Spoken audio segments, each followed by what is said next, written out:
Victor Nash gives us the big thumbs up for Magnum TA. Yes, let's just hope we don't have any problems because we've had some internet problems tonight. Yeah. Some major problems tonight. Stuart Kemp is with us.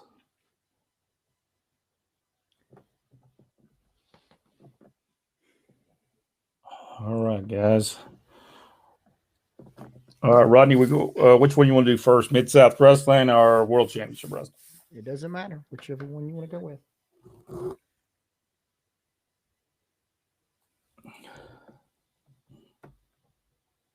Richard Hood. Did I say he was here? I don't know if I said he was here or not. You know, more people talked about the WWE than I thought would talk about it tonight. Well, it's still a major event. No matter how you feel about wrestling, it's everywhere. Well, they're still the measuring stick, as Arn Anderson used to say, and that's the truth. Vince is still now I don't know what's going to happen. When Vince passes away, I don't know. I don't know what'll happen. They say he's out of touch, but Vince is the one that's he's the driving force of that company. And he's still making deals, that's making them tons of money. Yeah, so I don't know. And they do it because it's Vince McMahon. They do. Because it's Vince. And see, the same thing's happened to AEW. They're doing it because of the Khan name. And they got money, and they know they got money, and that gets them in the doors. And plus the things that he accomplished, that not Tony Khan, but the other, whatever that other guy's name is, Mr. Khan, I guess. Honestly, if I were Vince, whoever I'm going to put in charge, I would go ahead and start letting people think that that's the new main guy. And people don't have to know that Vince is still actually the guy, but just transition over so that if something does happen to him, if he does want to, retire, which I don't ever see happening, it won't be such a blow to the company from a financial standpoint because them stocks are going to drop when he leaves. Oh, yeah. Charles said his name was Killer Khan. Well, I was thinking about when he stole that Reliance ship and had that whole situation with the Enterprise. The raft of Khan. Shane could take over. I don't know. I don't know that he will. No, Shane. He is adamant that Shane not be the guy. Shane's already proved he's good at certain things, but as far as being over the company, one of the things Vince always got upset at him was because Shane has a personal relationship with way too many of the people. He doesn't like that. I think Triple H and Stephanie together should be the ones that do it, in my opinion. But the product's going to change. I think it'll be for the good. Yeah, it will change. It'll, I think it'll be more of a sports-based program. Yep. Maybe. I don't know. Maybe not. I don't know. Maybe not. Not while you have those other corporations. That's they true. Expect that kind of show. I don't expect, as long as they are on USA and NBC Universal is involved, they will do exactly, give them the proper product that they ask for, as long as they're giving them that check. But I don't know that they asked for anything. Magnum TA, Victor Nash says, yes, Stuart Kemp. Welcome all. Richard Hood is with us. Stuart, he's with us. Michael, he says he's finally here. Michael, I'm glad to see you didn't have any problems. I've had my share tonight. I'll tell you that.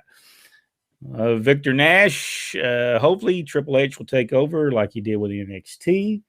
When you can tell the difference between NXT and WWE product. And the thing with NXT is that Vince didn't think it would ever develop into what it did. What NXT is totally on Triple H. He built that. Yes, it's a good. They have some great matches, but man, when they take the guys that wrestle really good to there and they take them over to the WWE, they kill them. I mean, it makes no sense. Wow, the Valkyrie Raiders are back, Jack. Oh Lord. Yep, I'm watching. Okay, I'm done. I can't stand them guys. I still don't know why Vince don't take the name wrestling out of his deal, but because he knows he's wrestling. That's the reason he don't take it out. Even though he wants to think he's not wrestling, he is wrestling.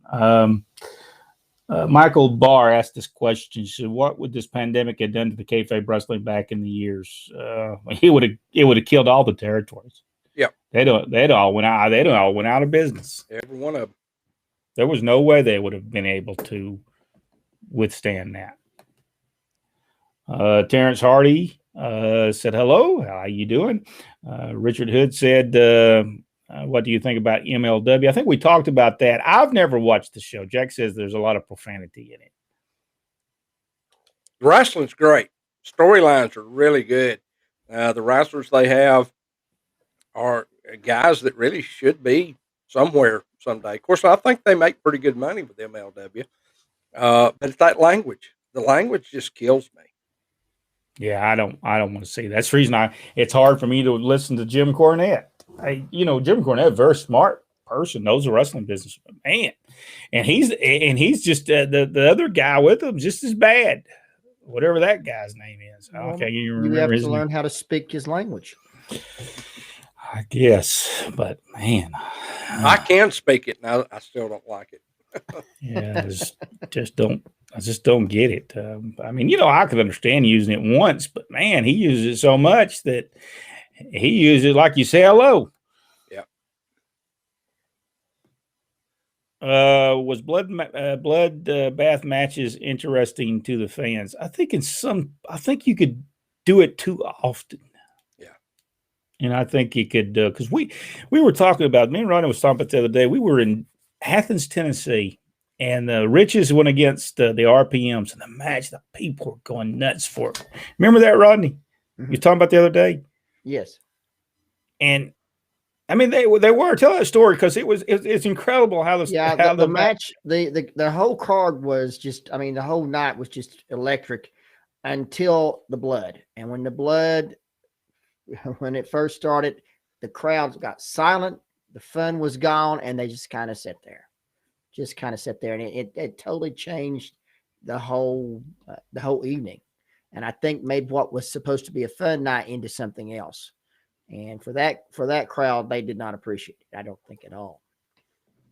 I think it's scary. I think it did too. I think there was at some point that I don't know that the blood will ever come back. I don't know that you'd want to do that. I think it'd be. I think that's a situation in wrestling today. I think it would be. I just don't think you should do that unless a guy really gets his nose. I see it. There's shows over in Georgia that are doing it, and I don't like it. I just don't think it's necessary. It's not today. I never thought Tommy Rich really needed to do it. He was so over, but boy, I think he was born with a blade in his hand. So. Well, it was an acceptable thing at that point. But even with him, it was overboard. It was. I mean, he was working one-shot independent shows, and he would call it, "I'm gonna get color tonight," and I would argue with him. Why? You're not coming back. Yeah. He knows him. Richard Hood said All Pro Championship Wrestling is #1 right now. I'm telling you, roving reporter Richard Hood. It's just it'd be good stuff here, Richard. Let's see. Check out Damian Bennett. Yeah, I have watched Damian Bennett. I have watched him. He is very, very good. Charles asked when we're going to do the next bio. I am working on that right now. We're working on the third world champion. There were really a couple of champions before. George Hackensmith, he was just the most popular. There was a couple of other guys. but we're going to move past them because they wasn't really recognized by media, basically. But Gus, I don't know, America's. Yeah, Sonnenberg. He's the next champion. So I'm working on the actual stuff. I actually got all of the information together. I pulled it from like 6 or 7 different websites, but now I got to piece it together and make sure that it all makes sense. But he is the next world champion. I think they call him the Ghost world champion, basically, because nobody even remembers he was world champion. Stuart Kemp said, too much blood is too much blood. Yes, biggest issue is the stoppage due to the blood. You can easily make a heel ref on that show. Yes, you can. And hey, what was the referee's name that stopped Dusty Rhodes' match? Who was that refereed that match? We were just talking about him the other day. Wasn't Joe Louis, was it? No. That was way he would probably be dead by then. Just left. Was it Joe? Not Frazier. Not Joe Frazier, was it? Was it Joe Frazier? Yeah, I believe it was Joe Frazier. Yeah, they almost turned heel. That was, because I remember that. Now Joe Frazier, this ain't no boxing match, baby. Robert Grice said, "Do you think Karrion Kross at NXT is headed to Raw or SmackDown? He seems to be the next." I hope he doesn't go to either for a long time, because I think that guy is fantastic. Richard Hood believes there is a time for blood. No. I think as a promoter, you would say no, just for the liability of it. There is some liability that can come with that. And, back years ago, people wasn't going to sue you every 10 minutes. Well, and let's remember that just a few years ago that the guy up in Canada sued Abdullah the Butcher and won, so it is not. I think if the men and women in the match, if they're selling, then I don't think that's necessary. It would just be scary. What do you think, Rodney? It should be done rare. Lots of times they did it because they were missing something. They didn't build up the match good enough. The other guys not built up, good enough. So it was a failure probably in booking somewhere. So they made up for it by doing the crash and burn like they do now. And so they just do blood for that shock value to add to it, when in lots of cases it didn't matter because you didn't do the build up properly. The guys weren't built properly. They weren't over at that point. And just to do that, it really is a waste of time. It should be, like I said, it should just be rare when it's done. What match was it in CCW where someone of the wrestlers said another wrestler stole his spot? Anywhere, Wendell Cooley, he stole everybody's spots. He sure did. Super kick, knee lift, wrestling two's little dance. Jim Duggan stomp. He stole it all. Wendell Cooley did it anything somebody did, he took. He sure did. I'll never forget it. He took my name. Seriously, I had a tag team called the Heartbreakers, and me and my partner wrestled him and what's that guy he's tagged with off and on for so many years? Frankie Lancaster, and then they get a shot at WCW, and I tune in and I'm watching it, and they're introduced as the Heartbreakers. We had a few words. I think did they not go to Puerto Rico as the Heartbreakers? They did. I thought they did. Yeah.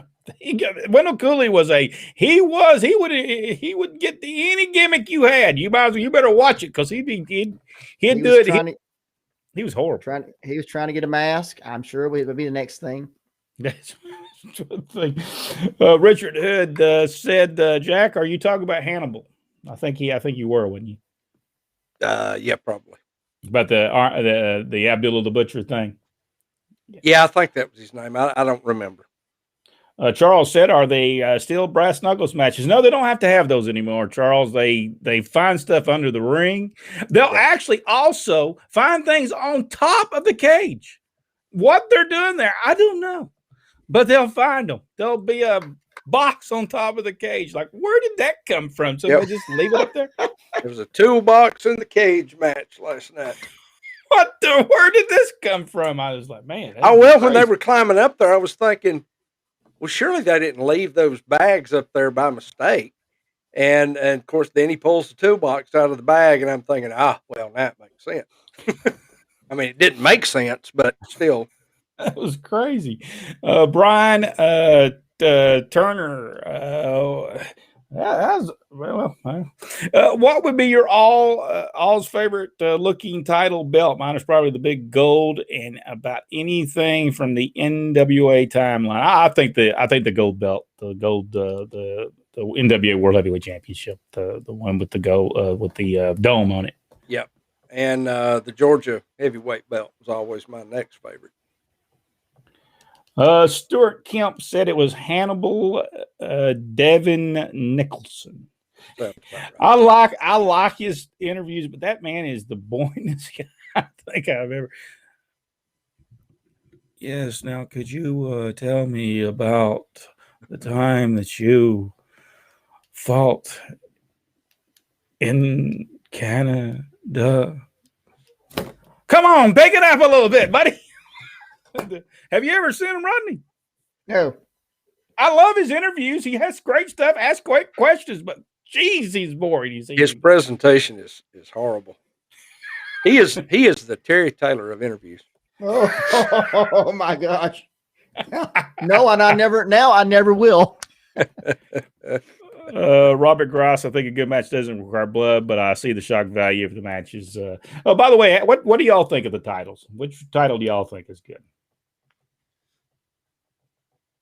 Oh, that's me. Well, I was the one with the Georgia Heavyweight Championship.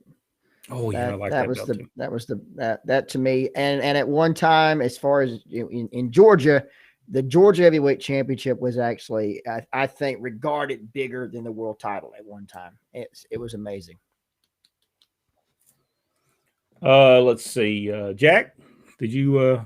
Yeah. I was saying the NWA belt and the Georgia belt were my two favorites. Yeah, the Georgia belt. I always love the Georgia belt. I'd like to have that redone and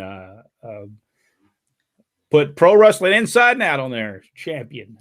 We're trying to get a belt, but put together to try to give away here. But man, these COVID days are killing us. I think did I already talk about this? Yeah, I think we did. Richard Hood asked, didn't he go by Wendell Cooley? Wendell Cooley go by Rick Casey, yes, in Memphis. Why did they call him Rick Casey for? He was trying to capitalize off of Scott Casey. Yeah. Well, what did that matter? Nobody knew who Scott Casey was in Memphis. Well, wasn't he Rick Casey working in San Antonio? Did he not work in San Antonio as Rick Casey as well?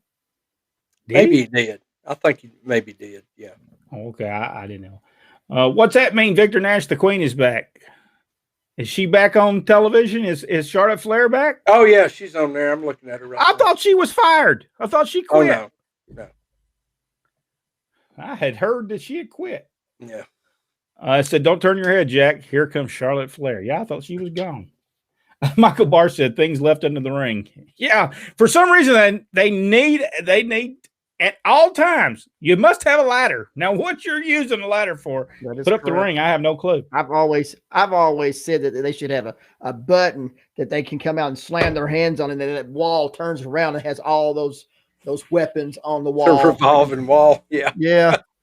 Hold on, I'm gonna push this button. I'm gonna hit you with the whole wall. That's an idea. The revolving wall of death. I see that happening. Right. I see that happening. Thunderbolt Patterson, we'll know Vince listens to the show if we see it next week. We will. Michael Barr said, Jack, how was a wrestler hit by a chair without getting a concussion? Sometimes we weren't. And then there was a lot of hitting. There is an art to it. I mean, you really need to put your hands up. A lot of guys want to be tough. I did a few times. And even with knowing how to protect myself, I still had 13 concussions in my career. Yeah, it's a rough business. Yep. Michael Barr said the Red Rooster. We don't want to talk about Terry Taylor right now. Oh, Terry Taylor. I think he would have been better if it was the dead rooster. Yeah. I only got one more shirt to get, and that's the one Jack's daughter designed. Unless Rodney and Brent's going to have some shirts made. At this point, no, we don't have any. Deal to get them because it takes a while to get that to design one. So right now, no.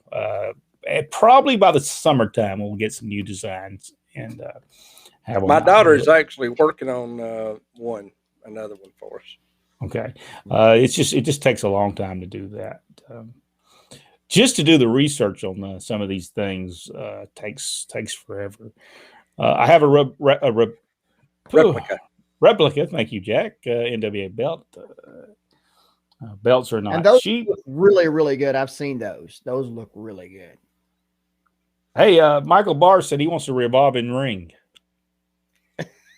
They didn't have one like didn't that thing, and when they did the thing at the Universal Studios, didn't that ring? They had one, and then at the center stage, it also revolved. Yeah, but no, I want the revolve.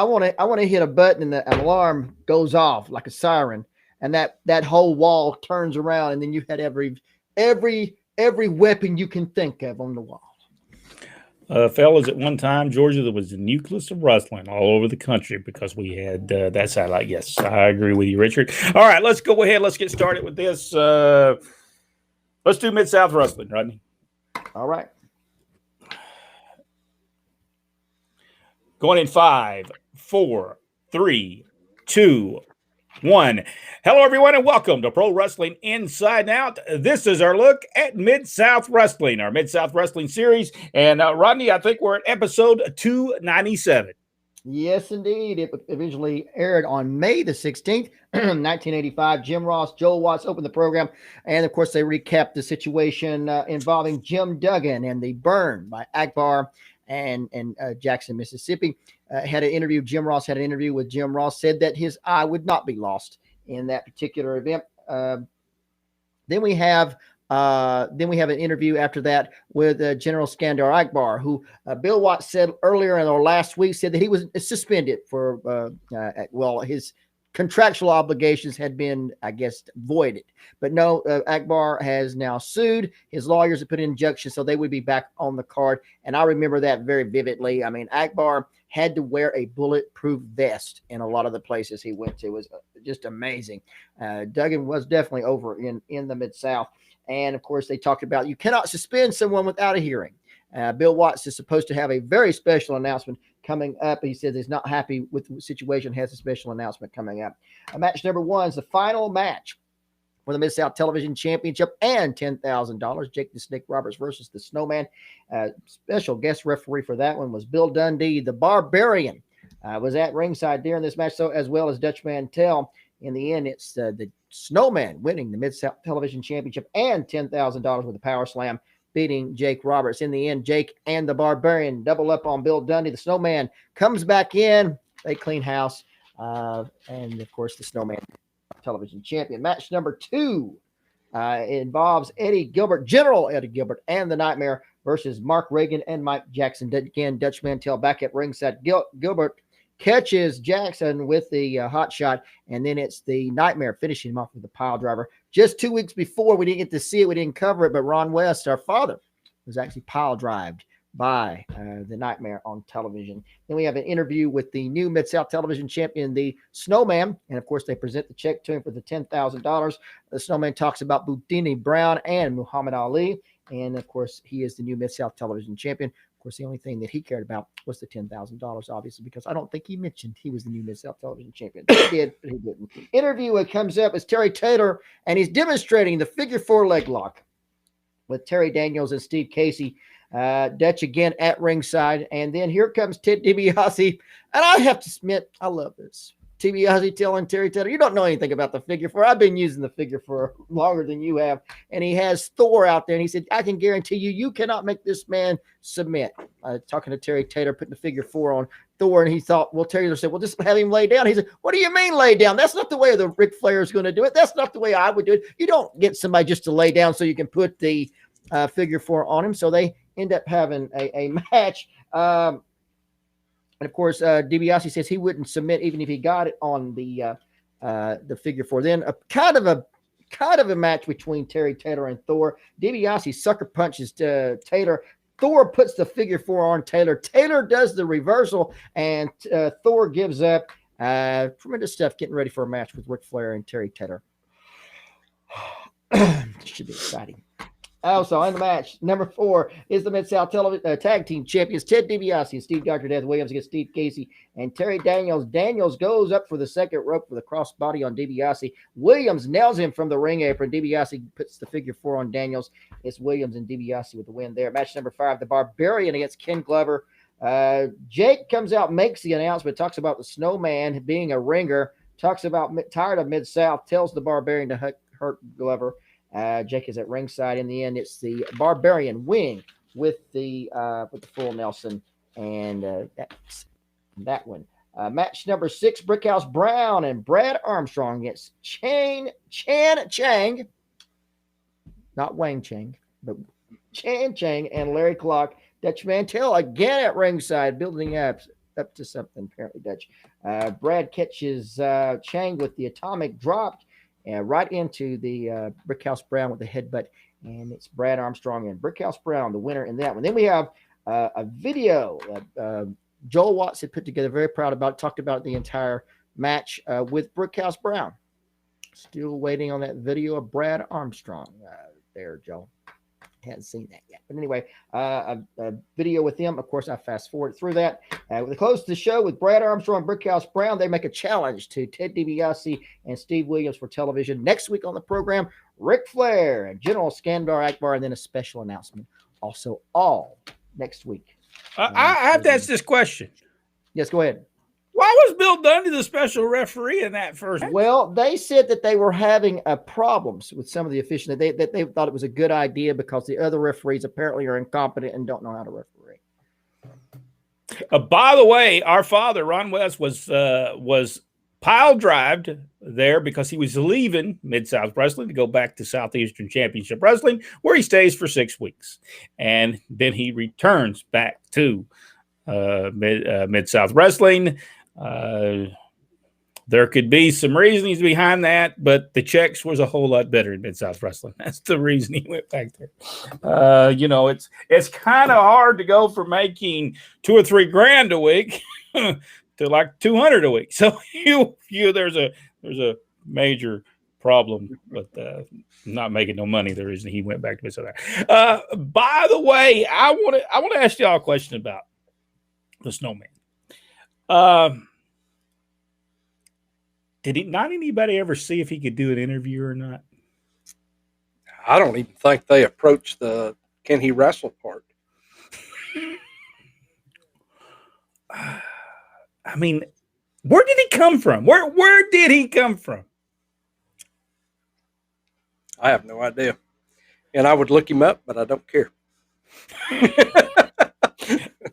It was just I don't understand. I think Rodney. I think your mic is off. Right. He's been having some problems with his mic. Am I back on again? Yeah, you're back on. Yeah, they're short there apparently. You're off again. Your sound's not working again.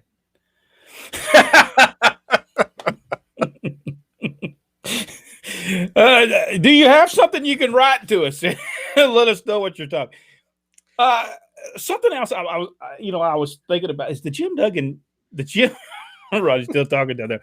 Jim Duggan shaving was tremendous. Yeah, I like that. I mean, that made it so believable. So believable. It had that for so many years. So that was tremendous. It was a good show. It was a good show getting ready. I don't know why I think they would have been better off putting Brickhouse Brown in that position that they were going to have him in, because I believe at first he was supposed to be the person that was with Boudini Brown and Muhammad Ali. So I don't know what happened to all that. If you enjoyed this show, give us the big thumbs up. Subscribe to the page if you haven't already. Go one step further. Hit that notification bell and share the video. We'll be back with more Mid-South Wrestling and more of this series on Mid-South Wrestling and so much more right here on Pro Wrestling Inside Now. And Rodney says bye. All right, Rodney, can you get yourself working? I don't know what. We can hear you. Right now we can. I don't know. That's the other microphone there from the. Let's try this one over here. There we go. Let's try. Victor Nash, there you go. Victor Nash said all you need is a ref shirt with each of your picks on it. We don't want to scare people away, Victor. Yeah. Reggie Parks made some great belts. Yes, he did. I actually bought a belt from Reggie one time. They're not cheap, but man, you could not beat that quality. Yeah, he had some tremendous belts. What happened to Snowman? I have no clue what happened to him. After Mid-South, I don't know why. I know he didn't wrestle. Did he go to World Class Championship Wrestling? He went to World Class for a little bit, but he didn't last long. Michael Barr asked, how many wrestlers did General Skandorp manage, and how many different territories was he in?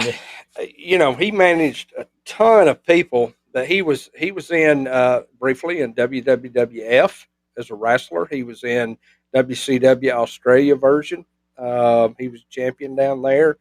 But I think as a manager, he was pretty much in. Didn't he come to Georgia for a little bit? I don't remember him being. That was the Great Mephisto, I think, that was there. I think it was maybe that's who I was thinking of. But anyway, then you have Mid-South. You have Texas. And that's really about global later on. So that's about it. I think he kind of homesteaded around the Texas area. So. He was over. He was over. And, and a great wrestler. He was really good. If you go back, you can watch videos. It's on YouTube. Skandor Akbar's got a lot of matches from the 60s that's on there that you can watch him wrestle. So Michael Barr said, Terry who? Rodney, is your sound working? No, your sound's not working.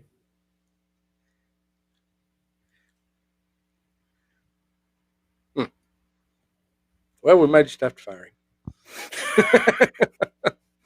It sounds not. Did you turn it off? Did you turn your mic off?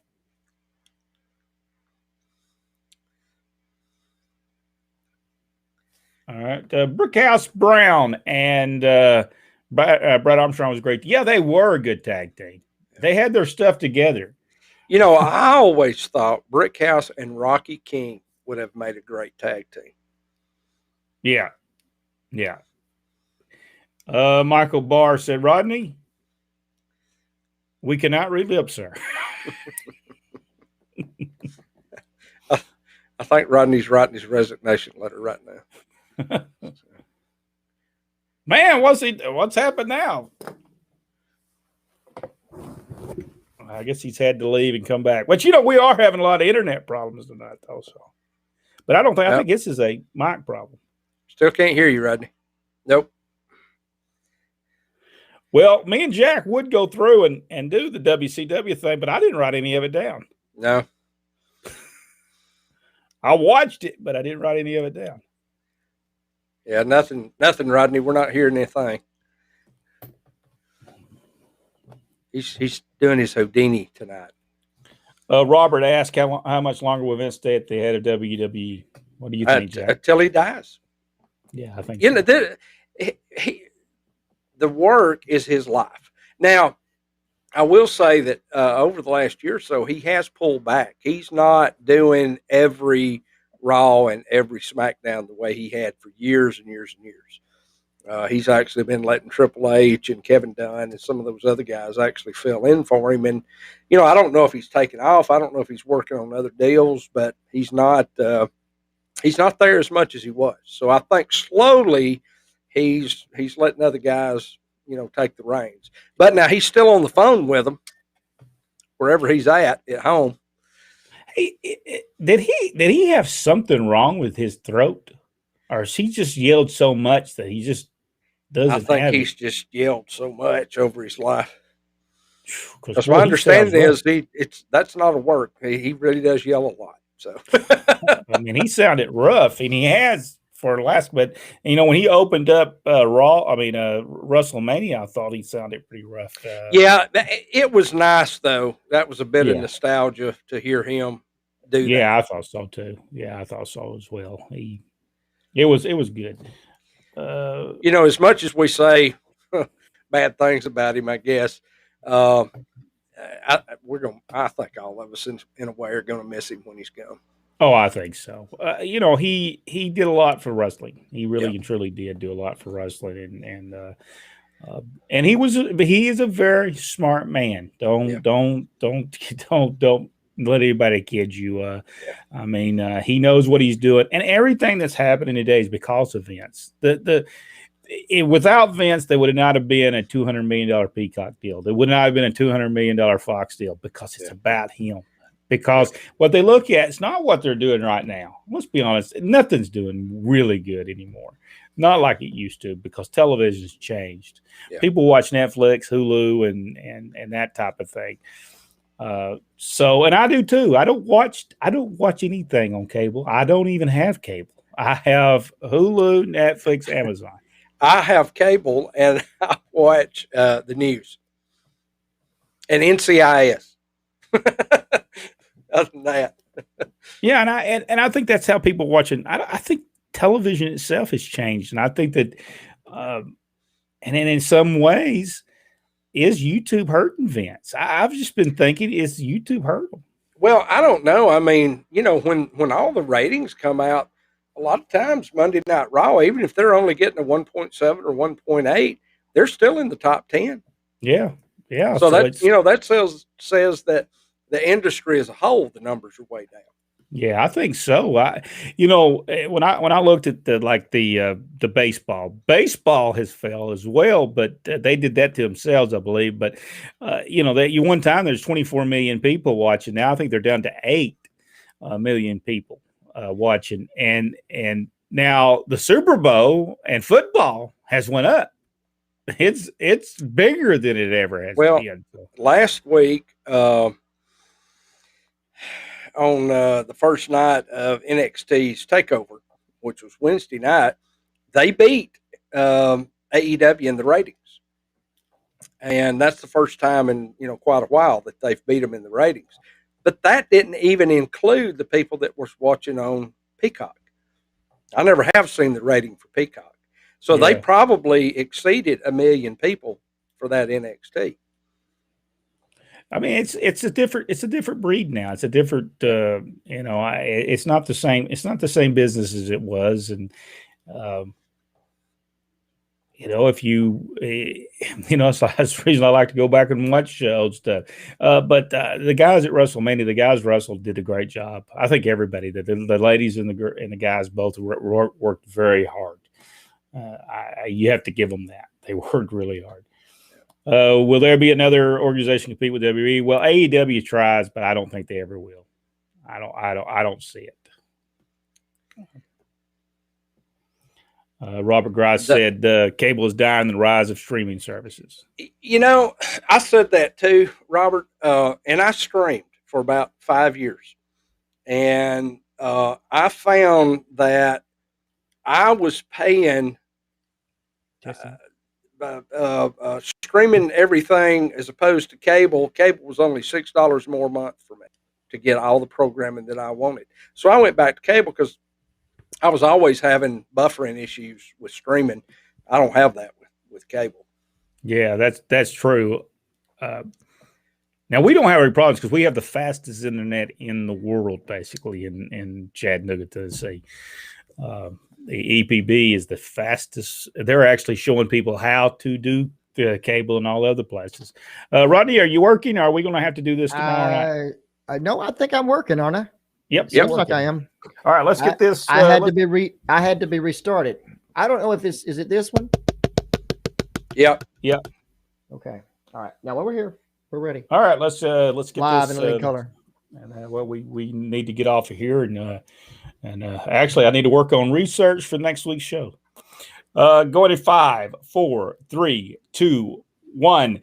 Hello, everyone, and welcome to Pro Wrestling Inside and Out. This is our look at World Championship Wrestling, and I believe this is from December 14th, 1985. Rodney, take it over. Yeah.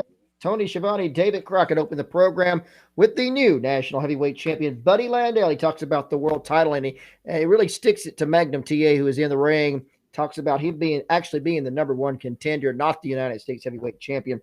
And he talks, of course, about him being the original Nature Boy. I think pretty decent.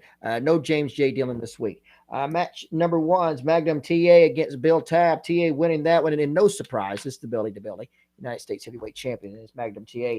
Interview with Arn Anderson, and he talks, of course, he's the national tag team champion, co-holder of the national tag team championship. Talks about the world television championship, talks about Dusty Rhodes, and he talks about that he will win the world television tournament that's coming up in January. Match number 2 on the program is Ole and Arn Anderson, the national tag team champions against Rocky King, Italian Stallion. Arn Anderson winning that one as he puts the Gork Buster on Rocky King. Ole and Arn Anderson, the winners in that one.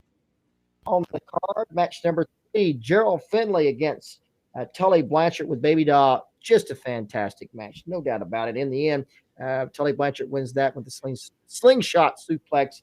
It is Tully Blanchard the winner of that one. Interview with Magnum TA and Dusty Rhodes.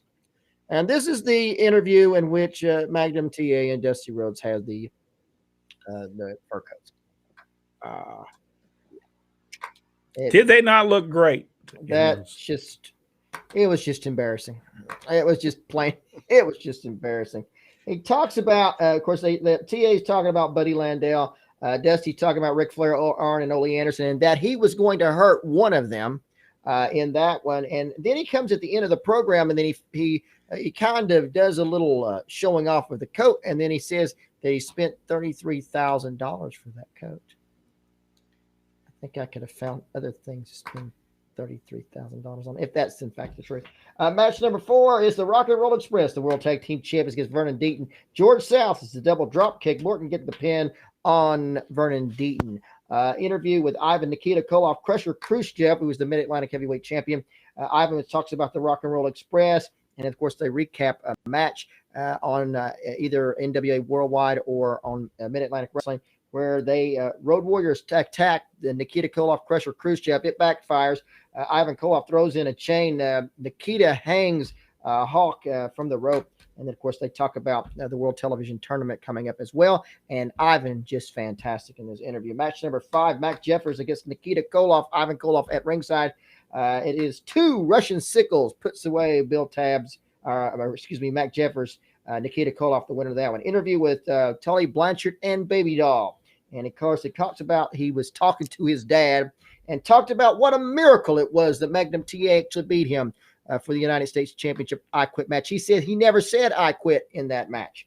He said he never said it, and that sooner or later he would have his United States Heavyweight Championship back. And he said, in the bottom line in that whole interview is he says that TA simply can't beat him in a regular match. He couldn't up to this point, and it takes some kind of match like this I Quit match, this chicanery by Jim Crockett, Bob. Heavyweight championships on the line in match number 6. Crusher Khrushchev defending the title against Pistol Pez Watley. Ivan Koloff in the corner of Khrushchev. Watley tries or hits with the flying headbutt, goes for the pin. Ivan pulls him off as he distracts Watley. Crusher Khrushchev comes from behind with the Russian sickle. Crusher Khrushchev, still the Mid-Atlantic Heavyweight Champion. Jim Crockett's out with the next Championship Series match, which will be a 6-man tag team matchup. It will be the Thunderfoot, Black Bart, and Buddy Landell with James J. Dillon against Ron Bass, Manny Fernandez, and Ronnie Garvin. Match number 7 is the Road Warriors with Paul Ellering against Paul Garner and Larry Clark. It's Animal catching a clothesline on Larry Clark, putting away the team of Garner and Clark, the Road Warriors, the winner in that one. Interview with Arn and Ole Anderson again. Arn's talking about Dusty Rhodes, talks about that leg injury. And he said, you think about Dusty, who has been injured. And he talks about the leg injury. And, of course, he's out there modeling the fur coat. Arn said he looked like a couple of koalas standing out there. That was awesome. I'm not for sure this helped Magnum TA and Dusty Rhodes. It was not a good look. It would have not. I wonder why. We're going to have to ask. We're going to be talking to Magnum TA. Hopefully, we got to ask him. What did he think about when Dusty said, "Here, baby, I think we got something for you to wear today, baby."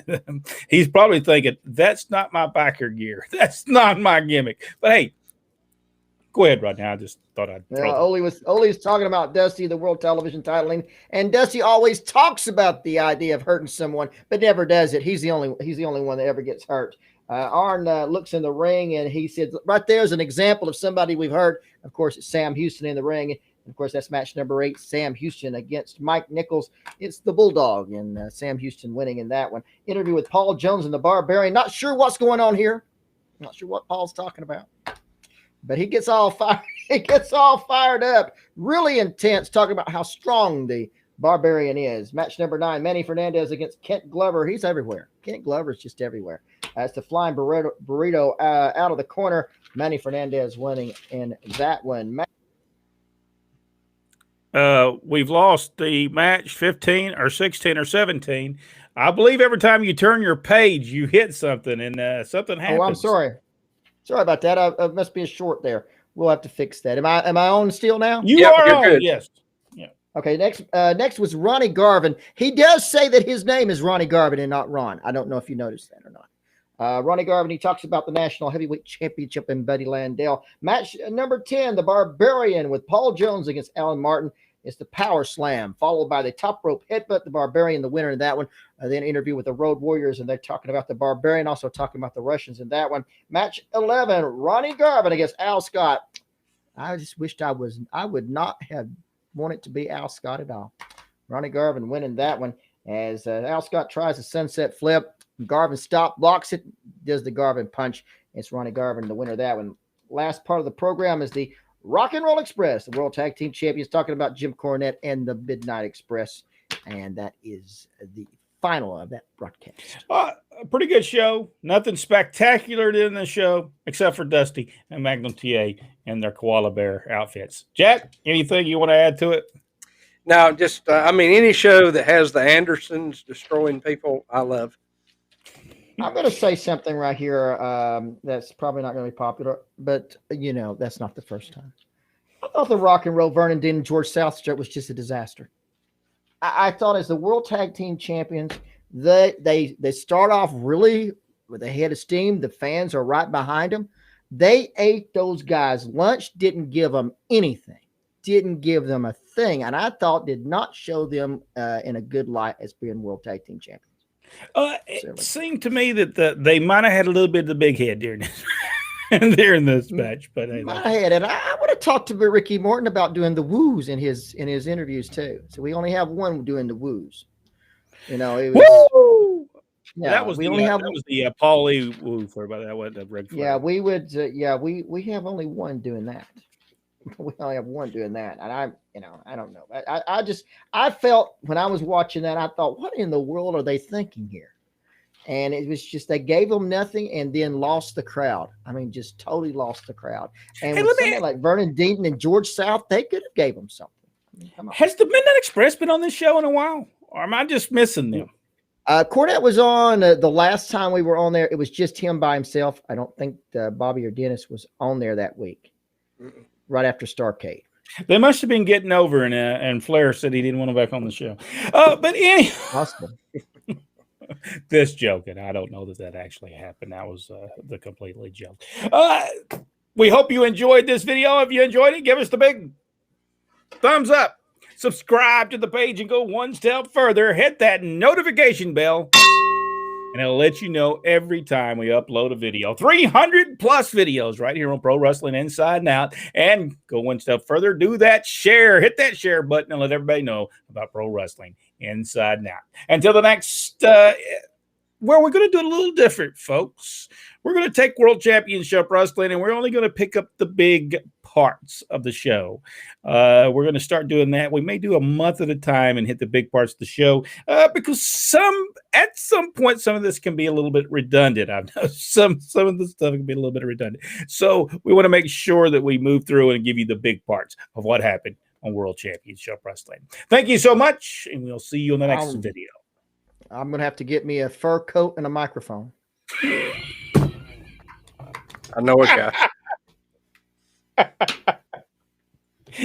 gotta tell you, at a certain point, Jimmy Crockett and Dusty, Jimmy Crockett should have had a conversation. Seriously. Dusty, this has you standing out there wearing that stupid coat, looking like a moron, a reject from a circus or something. I think Dusty. I don't know if y'all. Let me ask y'all this. Dusty did do a good job. Did he not also kill it as well as men do a good job. 2 years later, he's still doing the same thing. Yeah. By 88, still doing the same thing. In fact, the Starcade, or to me, and I'm you can ask the rest here, all of our insiders, what they think. But to me, Starcade 85 was the best. Everything after this goes downhill. I mean, I know the next one's the Skywalkers, but I do not like scaffold matches. Period. I don't like them. Buddy Londell. I might have called him Buddy Londell. I'm having problems here. And now I'm hearing an echo. Well, I've took off my earphones, and so is Jack. Bill Tabb was too big and strong not to get a push. I agree with that. Yes. But Bill Tabb had a somewhat of a issue with selling. His selling was not too good, was it? Selling wasn't good. His wrestling wasn't always. Well, if he wrestled as well as he looked, we'd be talking a whole different game. Yes, true. And I don't think he had any mic skills either. No, I don't think it had not been for Magnum T.'s injury. Would he would have kept the title longer than Ric Flair? Yeah, I think he would have been a champion for a while because they were grooming him. Dusty was grooming him. Dusty himself said in an interview that he did back while he was doing Turnbuckle Championship Wrestling that it was in the plans for him to be the World Heavyweight Champion, that he was grooming him to be the next champion. Michael Barr said, I'm amazed that Robert Gibson and Rick are still wrestling. Yes. I agree. I'm agree. But, they're still good, too. I watched them in some matches. Still really good. Replying to Michael Barr, they wouldn't keep title on TA as he was a face, and the rule, unlike Hogan, was to keep the title range short for faces in the NWA. I don't know. I think that way of thinking was changing. I think so, too. I think Dusty was going to use him as a champion. I really believe he was. I think he had looked at Hogan and seen that he needed a Hogan-type wrestler. Dusty was smart in that respect. Now, you have to give him that. Michael Barr said, when was the suplex move taken away from wrestling? Heck, I saw it probably 10 times over last week. Yeah, I've seen it. I think what he's trying to say is that it's a suplex is a finish and not a high spot. I think is what he's getting at. And yeah. Every time I hear that bell, I want to go to the ring. Yeah, I agree. Well, there's too many DDTs and stuff going on too. Too many matches and stuff that should be beating people that. Well, finishes now are just anticlimactic. It doesn't mean anything because you've done. A plethora of moves with false finishes, and then when you actually do pin somebody, it's almost like a letdown. That's true. Jack, what was the name of that old move off the top rope on the opponent's arm? According to David Crockett, that was the watch it. Stuart Gilp, ding ding. Okay, Aaron said maybe we should do a fur coat giveaway instead of a. Yeah, we can do that. I like the idea. Shall we tell about the fur coat tournament first? Yeah, we'll tell about that on another episode because we're running out of time. But we had two of our fur coat. Starcade 83 was my favorite. That was a good one. That was with Harley Race and Ric Flair, wasn't it? Yeah, I just watched that the other day. Twice, matter of fact. Richard said, I talked to Robert Gibson on Saturday. I'm telling you, Richard, number one, we know Robert Gibson ain't going to come on here. He just refused to do that. But I'm telling you, All Pro Wrestling live reporter, Richard Hood. What city was this in? Do we know? Douglasville, Georgia. Douglasville, Georgia. Richard, if you would take a video and talk to him, he would do that. He just has this thing about coming on anything live without Ricky to do the majority of the talking. He's just not comfortable talking in front of a live audience without Ricky being there. See, Richard, that's what you need to do. That's what you need. You need to be our roving reporter when you go and interview a couple of guys, and then we'll put it on here. We'll talk about it. We'll put it on here. Because I think you can do it with your cell phone, unless you have one like me, and then possibly not be able to. But I think I have the cheapest phone I can purchase. So Michael Barr said there's no finishing moves anymore. He's true about that. And Michael Barr said, "Good show." A surprise would have a finish earlier and not 47 false finishes. That way, people don't have to go 1, 2, 1, 2, and then kick out. That's yeah. And to me, that's something you do occasionally, not all the time. It's just become routine. Stuart Kemp. Well, I think I hit it. Dusty was great, but the sail was the key. Too often, the Hogan wasn't as effective. Dusty liked the sail, so small trips on the title TA would build him long timer champs. Yeah, I think Dusty was going to. I think unfortunately, I think when that happened to TA, I believe it kind of put him on a. He didn't really know where to go after that. Yeah, that's just like it just. Like he just went down because he did the Nikita Koloff deal, which was great. Yeah. Turning Nikita was spectacular. But Rich Hood said he couldn't come on Mondays because he is training.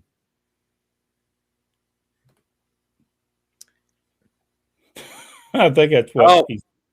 Yeah, he won't do it live. I'm just telling you. He and I are friends, and we've talked, and we almost had him on here, and then he figured out that it was going to be live, and he was like, I can't do it. All right, guys. Thank y'all so much. I think tomorrow night we do Road Warrior number 3. Am I correct on that? I believe so. And the first double cross that ever happened way before Bret Hart and Shawn Michaels, way before that. And we'll talk about that tomorrow, guys. And then tomorrow we'll just talk professional wrestling.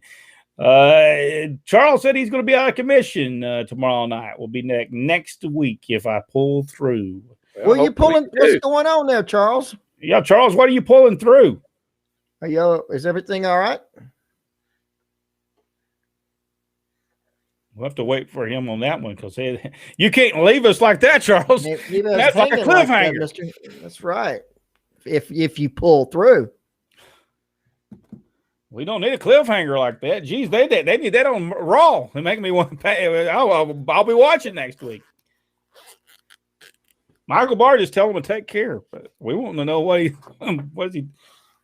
Maybe he's coming back on. I have to, if he don't come back on, if he's not still with us, I'm going to have to get surgery.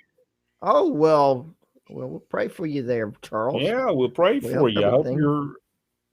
I hope you do well with that. We'll be thinking about you. And we will check on you, Charles. We'll check on you and see how you're doing. That's tomorrow. That's tomorrow night. Okay. All right, we'll check with you about Thursday and make sure you're doing good. Jack, anything we need to talk about before we leave tonight? I think we got it covered. All right, Rodney, anything you going to want to say? Or I'm going to get a new microphone here in a minute, and then we'll try again tomorrow. Charles said, "No prayers, send money."